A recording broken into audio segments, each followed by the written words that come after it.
सबसे पहले इस संवाददाता सम्मेलन में आए हुए मैं अपने सभी पत्रकार साथियों का, और मैं देख रहा हूं कि कुछ ऐसे दोस्त भी हैं जगह की कमी के चलते कमरे में आ नहीं पाए हैं लेकिन सुन रहे हैं बाहर खिड़कियों से।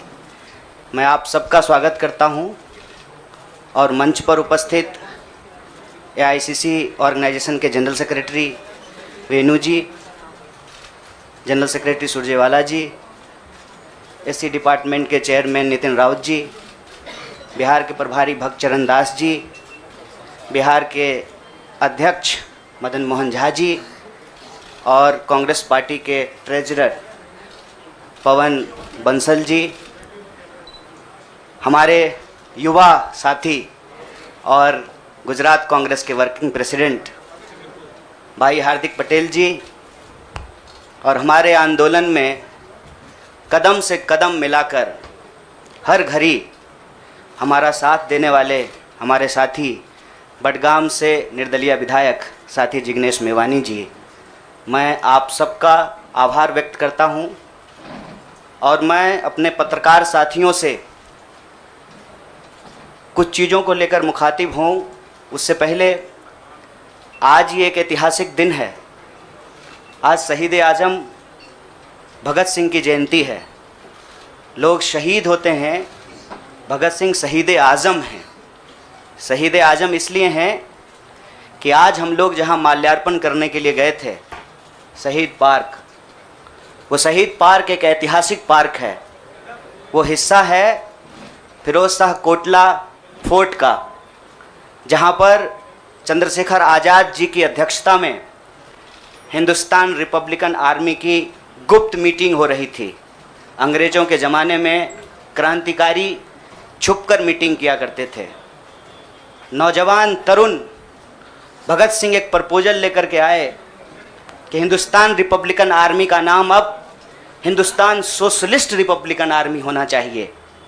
यह ऐतिहासिक क्षण, वो ऐतिहासिक भूमि और हमारे युवाओं के आइकन शहीद आज़म भगत सिंह को हम अपना नमन प्रस्तुत करते हैं। आज एक दुखद घटना भी हमारे ज़िले में हुई है। वज्रपात के चलते 2 बच्चियों का निधन हो गया है। मैं इस मंच से उनके प्रति शोक व्यक्त करता हूं और उनके परिवार के प्रति अपनी संवेदना व्यक्त करता हूं। दोस्तों, मुझे लगता है कि बहुत कुछ कहने की ज़रूरत नहीं है। आजकल सूचना क्रांति के इस दौर में हमसे ज़्यादा मालूम हमारे पत्रकार साथियों को होता है। तो बेहतर ये होगा कि आप सवाल पूछें, मैं आपका जवाब दूं। लेकिन आप सवाल कहाँ से पूछेंगे और आपके मन में कौन से सवाल चल रहे हैं, इसका थोड़ा सा अंदेशा है, मुझे थोड़ा अंदाज़ा भी है। सबसे पहले मैं आपको बधाई देना चाहता हूं कि आपने पत्रकारिता की उस मिसाल को जिंदा रखा है कि कम से कम विपक्ष से तो सवाल करते हैं ना, ताकि इस देश को याद रहे कि पत्रकारों का काम है सवाल पूछना। तो मैं आपके हर सवाल का जवाब दूंगा। जितना सवाल आप पूछना चाहते हैं पूछिएगा, बारी बारी से पूछिएगा, सारे सवालों का जवाब दूंगा। बस एक सवाल का जवाब जो मुझे लगता है कि आप सबके मन में होगा कि आप कांग्रेस पार्टी क्यों ज्वाइन किए हैं, उस सवाल का जवाब दे करके मैं हमारे जो अध्यक्ष हैं उनकी तरफ मुखातिब होऊंगा, माइक उनको समर्पित करूंगा।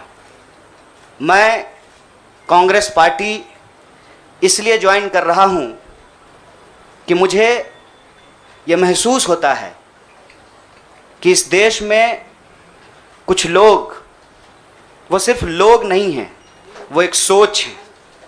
वो इस देश की सत्ता पे ना सिर्फ काबिज हुए हैं, इस देश की चिंतन परंपरा, संस्कृति, इसका मूल्य, इसका इतिहास, इसका वर्तमान और इसका भविष्य खराब करने की कोशिश कर रहे हैं।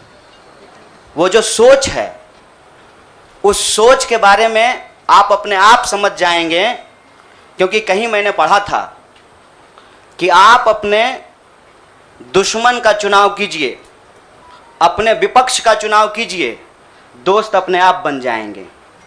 तो हमने ये चुनाव किया है। हम इस देश की सबसे पुरानी पार्टी, सबसे लोकतांत्रिक पार्टी, मैं जोर दे करके बोल रहा हूं लोकतांत्रिक पार्टी, ताकि आप लोग परिवारवाद पे सवाल जरूर कीजिएगा। लोकतांत्रिक पार्टी में हम इसलिए शामिल होना चाहते हैं कि हमको लगता है, और सिर्फ हमको नहीं लगता है, इस देश के लाखों करोड़ों नौजवानों को ये लगने लगा है कि अगर कांग्रेस नहीं बचा तो देश नहीं बचेगा। और ये बात मैं आपको स्पष्ट कर देता हूं, देश में प्रधानमंत्री अब भी हैं, देश में प्रधानमंत्री इससे पहले भी थे, देश में आगे भी प्रधानमंत्री होते रहेंगे।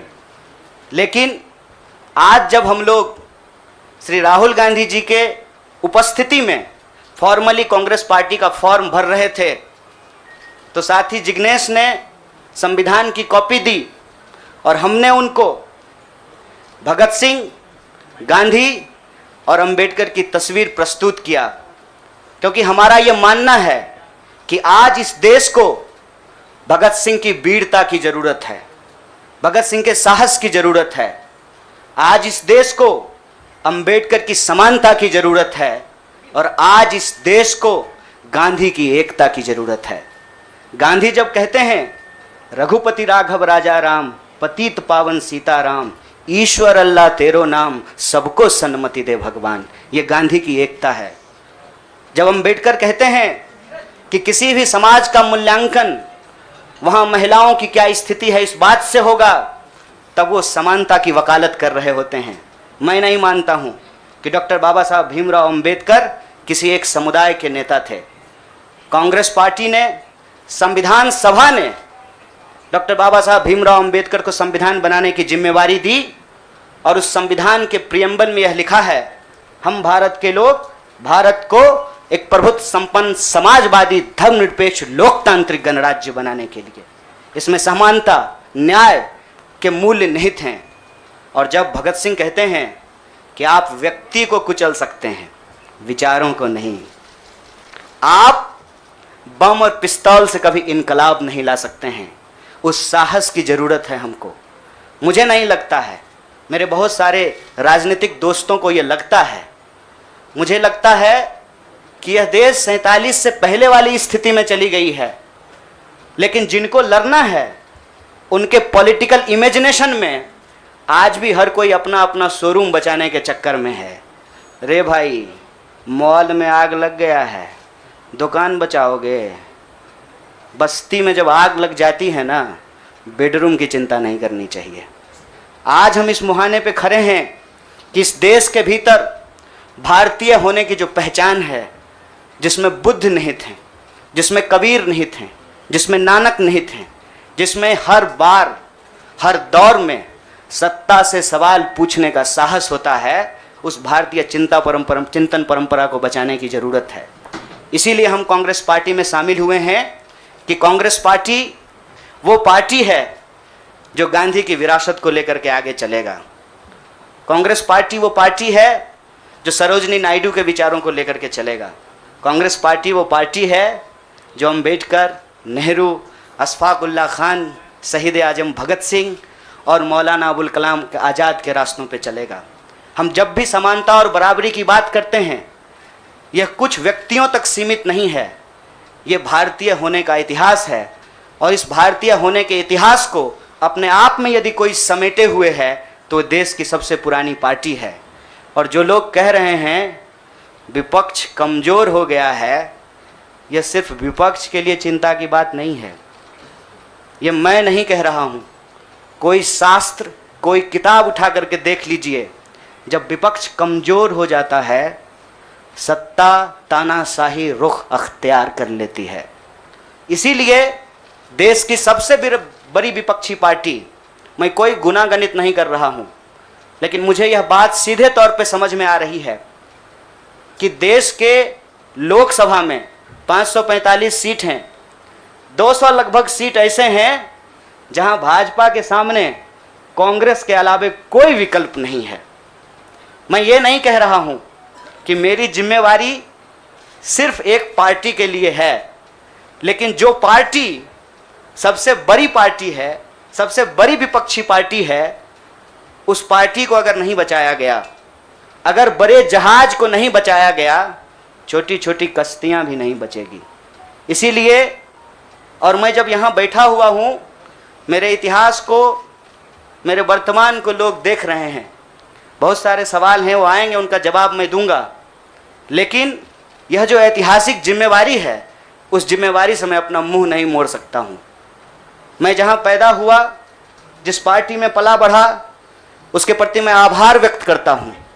उसने मुझे सिखाया, पढ़ाया, लड़ने का जज्बा दिया है। लेकिन उस पार्टी के साथ साथ मैं उन लाखों करोड़ों लोगों को भी धन्यवाद देना चाहता हूँ जो किसी पार्टी से जुड़े हुए नहीं थे। अपने स्कूल के व्हाट्सएप ग्रुप में जब हम लोगों के ऊपर अनावश्यक आरोप मढ़े जाते हैं तो अपने दोस्तों से लड़ रहे थे, अपने घरों में डिनर टेबल पर लड़ रहे थे। लोगों की दोस्तियां टूट गई हम लोगों के आंदोलन के समर्थन में, और मैं मजाक नहीं कर रहा हूं, लोगों के डिवोर्स तक हो गए। ये जो देश में एक वैचारिक संघर्ष छिड़ा है, उस वैचारिक संघर्ष को कांग्रेस पार्टी ही नेतृत्व दे सकती है, यह हमारा भरोसा है। और मैं ये उम्मीद करता हूँ कि हमारे देश के जो लाखों करोड़ों नौजवान आपके माध्यम से सुन रहे हैं, उनसे भी मैं आग्रह कहता हूँ, दीवार पर बैठकर टुकुर टुकुर मुंह ताकने का वक्त नहीं है।